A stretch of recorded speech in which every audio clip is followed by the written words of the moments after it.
पाणीपागକୁ ନେଇ ବଡ଼ ସୂଚନା ନୂଆ ଅପଡେଟ୍। ତେବେ ବଙ୍ଗୋପସାଗରରେ ପୁଣି ଏକ ଲଘୁଚାପ ସୃଷ୍ଟିର ସମ୍ଭାବନା। ପୁଣି 24 ଘଣ୍ଟାରେ ପ୍ରବଳ ବର୍ଷାର ଆକଳନ କରିଛି ପାଣିପାଗ ବିଭାଗ। ସେପଟେ ପଞ୍ଜିକାରେ ଗଣନା ହେଲା ସତ, ବାତ୍ୟା ନେଇ ପଞ୍ଜିକାରେ ଗଣନା ହେଲା ସତ। ଜାଣିବା ସମ୍ପୂର୍ଣ୍ଣ ଡିଟେଲ୍ସ ଇନଫର୍ମେସନ୍ ପାଣିପାଗକୁ ନେଇ।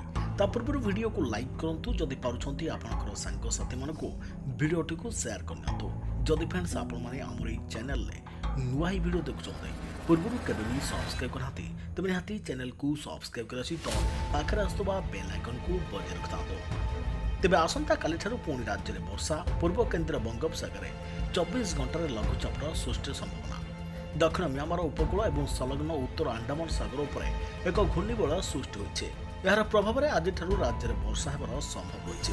ଏନେଇ ସ୍ପଷ୍ଟ କରିଛି ଭାରତୀୟ ପାଣିପାଗ ବିଭାଗ। ଆଜି ପଶ୍ଚିମ ଏବଂ ଉତ୍ତର ଓଡ଼ିଶାରେ ବର୍ଷା ହେବା ସହିତ ଆସନ୍ତାକାଲିଠାରୁ 3 ଦିନ ଯାଏଁ ରାଜ୍ୟର ବିଭିନ୍ନ ଜିଲ୍ଲାରେ ବିଜୁଳି ଘଡ଼ଘଡ଼ି ସହିତ ବର୍ଷା ପାଇଁ ପୂର୍ବାନୁମାନ କରିଛି ଆଇଏମ୍ଡି। ବଡ଼ ଧରଣର ବର୍ଷା ପାଇଁ 15 ଜିଲ୍ଲାକୁ ୟେଲୋ ୱାର୍ଣ୍ଣିଂ ଜାରି କରିଛି ଆଞ୍ଚଳିକ ପାଣିପାଗ ବିଜ୍ଞାନ କେନ୍ଦ୍ର। ଚାଲିଯାଇଛି ବାତ୍ୟା ମନ୍ଥା, କିନ୍ତୁ ଏବେ ପାଣିପାଗକୁ ନେଇ ପୁଣି ବଡ଼ ଖବର ମିଳିଛି। ଆସୁଛି ଆଉ ଏକ ବଡ଼ ଲଘୁଚାପ। ବାତ୍ୟା ମନ୍ଥା ପରେ ଏବେ ପୁଣି ଚିନ୍ତା ବଢ଼ାଇଲାଣି ଆଉ ଏକ ଭୟଙ୍କର ଲଘୁଚାପ। ଆଣ୍ଡାମାନ ସାଗରରେ ଏକ ଲଘୁଚାପ ସୃଷ୍ଟି ହେବା ନେଇ ପୂର୍ବାନୁମାନ କରିଛି ପାଣିପାଗ ବିଭାଗ। ତେବେ ଗତକାଲି ଏକ ଲଘୁଚାପ କ୍ଷେତ୍ର ସୃଷ୍ଟି ହେବା ନେଇ ଜଣାପଡ଼ିଛି। ଉତ୍ତର ଆଣ୍ଡାମାନ ସାଗରରେ ସୃଷ୍ଟି ହୋଇଛି ଏହି ଲଘୁଚାପ। ଏବେ ଥାଇଲାଣ୍ଡ ଉପସାଗରରେ ଘୂର୍ଣ୍ଣିବଳୟ ସକ୍ରିୟ ରହିଥିବା ବେଳେ ଆଜି ତାହା ଲଘୁଚାପରେ ପରିଣତ ହୋଇପାରେ। ଆଣ୍ଡାମାନ ସାଗରକୁ ଆସି ଲଘୁଚାପର ରୂପ ନେବ ଏହି ଘୂର୍ଣ୍ଣିବଳୟ। ବଡ଼ କଥା ହେଉଛି ଲଘୁଚାପରେ ପରିଣତ ହେବା ପରେ ପରବର୍ତ୍ତୀ 2ରୁ 3 ଦିନରେ ପୂର୍ବ ବଙ୍ଗୋପସାଗରକୁ ଗତି କରିବାର ସମ୍ଭାବନା ରହିଛି। ଫଳରେ ଏହା ଓଡ଼ିଶା ମୁହାଁ ହୋଇପାରେ। ତେବେ ଓଡ଼ିଶା ପ୍ରତି କେତେ ବିପଦ ରହିବ ତାହା ଦିନେ 2 ଦିନ ଭିତରେ ସ୍ପଷ୍ଟ ହେବ ବୋଲି କହିଛି ପାଣିପାଗ ବିଭାଗ। ଏପଟେ ପଞ୍ଜିକାରେ ବାତ୍ୟା ମନ୍ଥାର ସଠିକ୍ ଭବିଷ୍ୟବାଣୀ। ଜ୍ୟୋତିଷ ଶାସ୍ତ୍ର ଗଣନା ଦ୍ୱାରା ପଞ୍ଜିକାରେ ବାତ୍ୟା ମନ୍ଥାର ଭବିଷ୍ୟବାଣୀ ବହୁ ପୂର୍ବରୁ ସୂଚିତ କରାଯାଇଥିଲା, ଯାହାକି ଜନସାଧାରଣ ଏବେ ପ୍ରତ୍ୟକ୍ଷ କରିଛନ୍ତି। ଚଳିତ ଅକ୍ଟୋବର ମାସରେ ଘଟିଥିବା ସାମୁଦ୍ରିକ ଝଡ଼ ବାତ୍ୟା ମନ୍ଥା ଭାରତର ପୂର୍ବ ଉପକୂଳ ରାଜ୍ୟ ଆନ୍ଧ୍ରପ୍ରଦେଶ ତଥା ଓଡ଼ିଶାରେ ଏବଂ ଓଡ଼ିଶାର ଉପକୂଳ ଜିଲ୍ଲାଗୁଡ଼ିକରେ ଅନେକ କ୍ଷୟକ୍ଷତି ଘଟାଇଛି।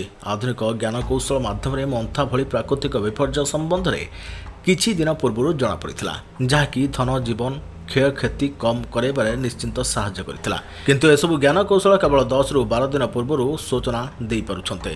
ମାତ୍ର ଭାରତର ସର୍ବପୁରାତନ ଜ୍ୟୋତିଷ ବିଜ୍ଞାନ ଏବଂ ଜ୍ୟୋତିଷ ଶାସ୍ତ୍ର ଦ୍ୱାରା ପଞ୍ଜିକାରେ ବହୁ ପୂର୍ବରୁ ସୂଚନା ଦିଆଯାଇ ପାରୁଅଛି। ତେବେ ଓଡ଼ିଶାର ପ୍ରତିଷ୍ଠିତ ଅସଲି ଖଡ଼ିରତ୍ନ ପଞ୍ଜିକାର 2025-26 ମସିହା ସଂସ୍କରଣର 159 ପୃଷ୍ଠରେ ବାତ୍ୟା ସମ୍ପର୍କରେ ବହୁ ପୂର୍ବରୁ ସୂଚନା ଦିଆଯାଇଥିଲା, ଯାହାକି ଭାରତ ତଥା ଓଡ଼ିଶାବାସୀ ପ୍ରତ୍ୟକ୍ଷ କରିଛନ୍ତି।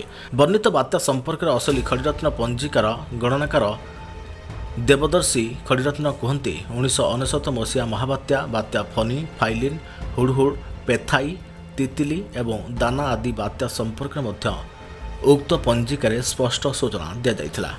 ଏପଟେ ଆଇଏମ୍ଡି ଦେଲା ସୂଚନା, ନଭେମ୍ବର ମାସରେ ଥଣ୍ଡା ପଡ଼ିବ ନା ଶୀତ ଫେରାର ହେବ।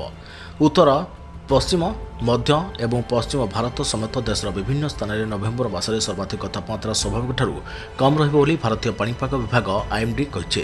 ତଥାପି ଉତ୍ତର ପଶ୍ଚିମର କିଛି ଅଞ୍ଚଳ ବ୍ୟତୀତ ଅଧିକାଂଶ ଅଞ୍ଚଳରେ ସର୍ବନିମ୍ନ ତାପମାତ୍ରା ସ୍ୱାଭାବିକଠାରୁ ଅଧିକ ରହିବ ବୋଲି ଆଶା କରାଯାଉଛି।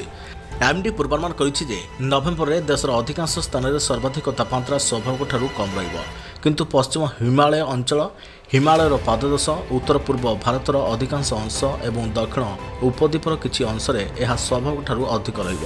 ତେବେ ଆପଣମାନେ କେଉଁ କେଉଁ ଜିଲ୍ଲାରୁ ଭିଡ଼ିଓ ଦେଖୁଛନ୍ତି ଏବଂ ଆପଣଙ୍କ ଜିଲ୍ଲାରେ ବର୍ତ୍ତମାନ ପାଣିପାଗର ସ୍ଥିତି କେଉଁଭଳି ଭାବରେ ରହିଛି ଆମକୁ କମେଣ୍ଟ ମାଧ୍ୟମରେ ଜଣାଇବାକୁ ଆପଣଙ୍କୁ ଅନୁରୋଧ।